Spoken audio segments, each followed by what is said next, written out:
आ गए? तो चलिए हम आपको थोड़ा सा बता देते हैं।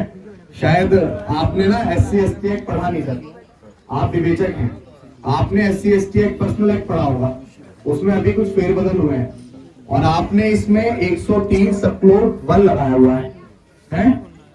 अगर आरोपी कितने हैं इस घटना में आप बताइए मुझे? 8 आरोपी हैं।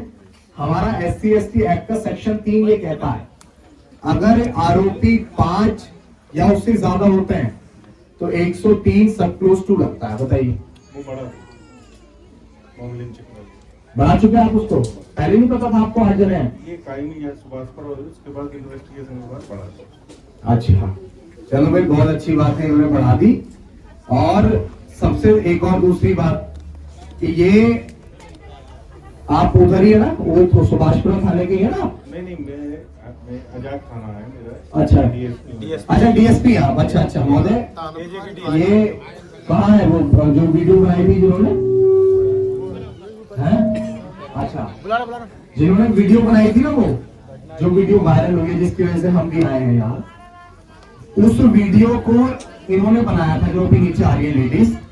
अब ये अपने घर का ताला बंद करके सो रही है, तो क्या अब मैं आपकी तरफ से इनसे ये कह दूं कि आज की रात से चैन की नींद सो सकती है? नहीं, इनके घर पे कोई फोर्स नहीं है। अभी आपके सामने पूछवा देता हूँ, आपके सामने। हाँ, आओ। क्या आपके घर पे फोर्स लगा हुआ है? देखिए, आपके सामने मना कर रहे हैं।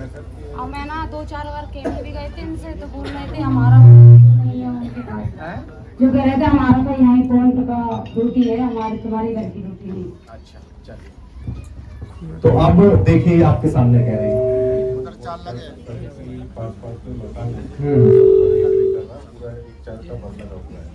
देखो, ये कह रहे हैं अवनीश शर्मा जी कि आज की रात से आप चैन की नींद सो सकते हो, ठीक है? और अगर आज के बाद आपको कुछ हो गया तो अवनीश शर्मा जी जिम्मेदार होंगे, है ना? क्या मजाक चल रहा है क्या? जिम्मेदार रहेंगे, पुलिस जिम्मेदार रहेगी। भारतीय संविधान का मान रखो, हंसी मजाक नहीं कर रहे हैं, सीनियर अधिकारी हैं, इनके मेरे बीच टॉकिंग चल रही है, संवैधानिक तरीके से हंस के मत दिखाओ यार। तो आज से आपकी जान माल की जिम्मेदारी अवनीश शर्मा जी की है, जो DSP है यहाँ के और बड़े सम्मानित अधिकारी हैं। और हमने इनको ये भी बताया कि 103 सबको, अच्छा, ग्वालियर में आता है। चलिए, ये जो मैंने आपको बताई दिया था है, इस परिवार के पास 24 घंटे 2 सिपाही चाहिए, वो परिवार डर के साए में है। एक शस्त्र का लाइसेंस सर, उसकी बात हो गई है।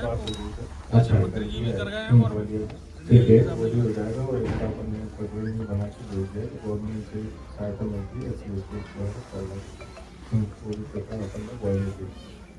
₹4,12,000, ठीक है? हाँ, ठीक है।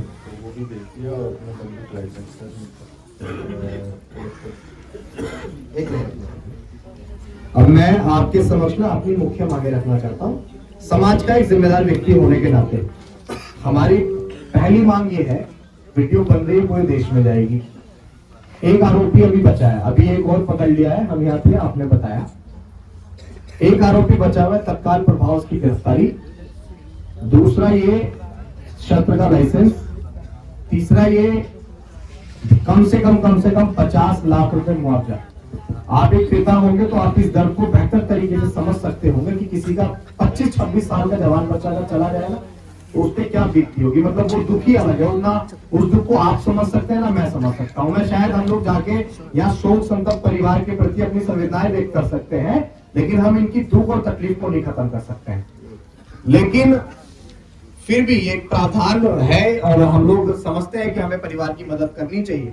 तो 50 लाख रुपए का आर्थिक मुआवजा, एक सरकारी नौकरी और पट्टे के आधार पे जो भी जमीन हो वो जमीन इस परिवार को दी जाए ताकि ये अपना जीवन यापन कर सके।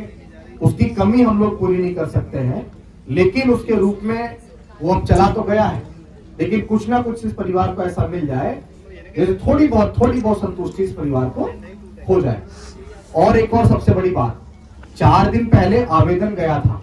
कहाँ गया था आवेदन? एसपी साहब और डीएम साहब के पास 4 दिन पहले आवेदन इस बात का गया था साहब कि वो जो जमीन है ना जिसपे बोरवेल लगा हुआ था, उस जमीन पे उन्होंने कब्जा किया हुआ है।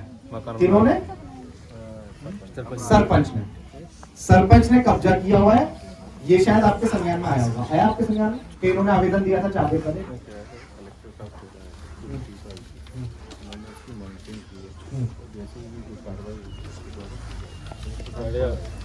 एक बात बताइए आप, अगर हर बात पे हम लोग विल लगाएंगे, डू कब लगाएंगे?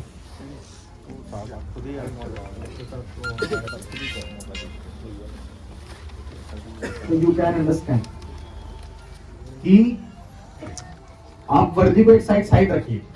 आप इस परिवार की तरफ से होते, माइक चालू कर। इसे मेरी आवाज तेज है, सबको आ रही है आवाज? आ रही है। अगर आप इस परिवार की तरफ से होते, वर्दी एक साइड रख दीजिए। एक व्यक्तिगत आपसे मैं सिर्फ थोड़ा सा पूछ रहा हूँ। सोचिए आज कितनी 26 तारीख की घटना थी। आज कितनी तारीख हो गई? आपके सूबे के मुख्यमंत्री जी हैं मोहन यादव। अगर उनके बेटे के साथ इस तरह का कृत्य हुआ होता तो क्या अभी तक जिन मांगों को हम रख रहे हैं कि वो देखने भी गए और ये भी करने गए, क्या वो अभी तक डिले होता सर? बताइए आप। मैं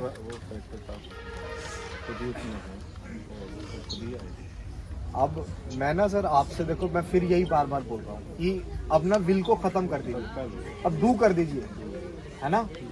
आपसे आप इन सबको बताइए कि अब विल नहीं अब डू होगा, है ना? बता दूंगा। हाँ।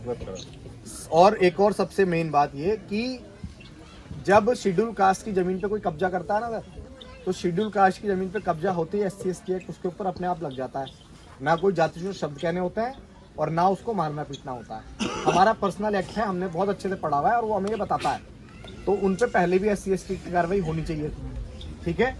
और अब शायद वो ना 65-67 हो चुका है, वो बदल गया अभी जल्दी में, तो उसको मैं सही से रीड नहीं कर पाया अभी।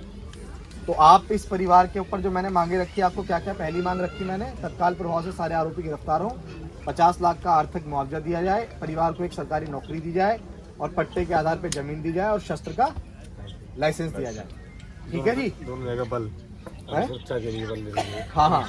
और यहाँ पे 2 सिपाही और उस परिवार के लड़का अपने मामा के यहाँ गया हुआ था, तो वहाँ पे भी, है ना? वरना सर आपकी जिम्मेदारी है, एक बार कह दो आपकी जिम्मेदारी अगर कुछ हुआ। हम लोगों की जिम्मेदारी, पुलिस की, मेरी, सबकी। चलिए, अभी जो हुआ वो भी आपकी जिम्मेदारी? बिल्कुल बिल्कुल। जो अभी हुआ लगा हुआ नहीं, वो नहीं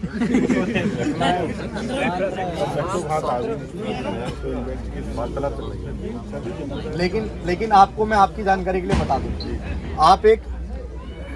आप एक संवैधानिक पद पे हैं और संवैधानिक पद पे होने के बाद आपके एरिया में कुछ भी होता तो जिम्मेदार कौन होता है? अधिकारी होता है। आप अपनी जिम्मेदारी से बिल्कुल नहीं भाग सकते हैं। मैं आपसे ये भी निवेदन करूंगा, सारी चीजें साइड रख के, कि हमारे समाज को ना सर गाजर मूली की तरह काटा जा रहा है।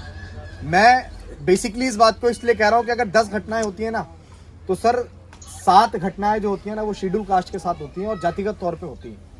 और मैं आज भी इस बात से बहुत स्तब्ध हूँ, मेरा दिल बहुत पीड़ित है इस बात से कि आज हम लोग आज़ादी को 78 वर्ष पार कर चुके हैं, कॉन्स्टिट्यूशन देश में है, उसके बाद भी हम लोग ऐसी मानसिकता पर अंकुश नहीं लगा पा रहे हैं। बताइए आप, शासन प्रशासन इस चीज़ को ख़त्म कर सकता है अगर वो चाहे तो शासन प्रशासन को ये करना चाहिए, ठीक है? अब हमारा आपसे बस ये निवेदन है, आप हमारी मांगों को पहुंचवा दीजिएगा, है ना?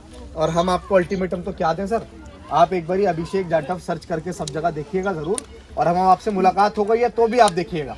अगर अभिषेक ने कुछ कहा है, I am not a political person, I am only a social worker.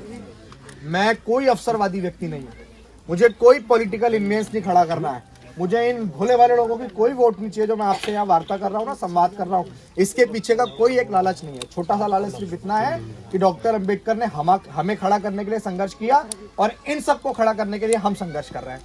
तो हम लोग अपनी गर्दन भी कटवा सकते हैं सर, लेकिन अगर हमारे समाज को गाजर मूली की तरह काटा जाएगा ना, तो एक बर्दाश्त की सीमा होती है। उस बर्दाश्त की सीमा को अगर खत्म कर दिया गया ना, तो आप ये समझते हैं कि देश में जितनी भी क्रांतियां हुई हैं, वो सारी क्रांतियां जब हुई है जब इसमें बर्दाश्त की सीमाएं खत्म हो गई। थोड़ा कहना बहुत समझना। अवनीश शर्मा जी, बेहद विनम्रता पूर्वक निवेदन है, आपके हाथ में जांच है और वर्दी आपने पहनी हुई है, 3 स्टार आपके लगे हुए हैं, आपका बहुत सम्मान है, लेकिन बस आप इस परिवार को न्याय दिलाने के लिए जो भी आपसे हो सकता है आप जरूर करिएगा। मेरे आप पिता तुल्य हैं और मैं एक पिता की नज़र से आपको देख के ये बात कह रहा हूँ कि आप इस बच्चे से किया हुआ वादा, आपने कहा ना कि मैं इस परिवार की पूरी मदद करूंगा, उससे बिल्कुल मुकरना मत सर, नहीं वरना आप चाहे किसी भी पॉलिटिकल दबाव में रहे हो, लेकिन आपकी आत्माएं आपको कचोटेंगे कि हमने किसी से, किसी बच्चे से वादा किया था। अभिषेक आया था, उसने कहा था, एक बच्चे की तरह कहा था उसने, और अगर आप नहीं करेंगे तो फिर आपके बच्चे भी हैं। और जो ये कर्म प्रधान देश है, जो जैसा कर्म करता है वो वैसा पूरा न्याय वैसा होगा, पाता है। पूरा न्याय। बहुत बहुत धन्यवाद आपका। आप इस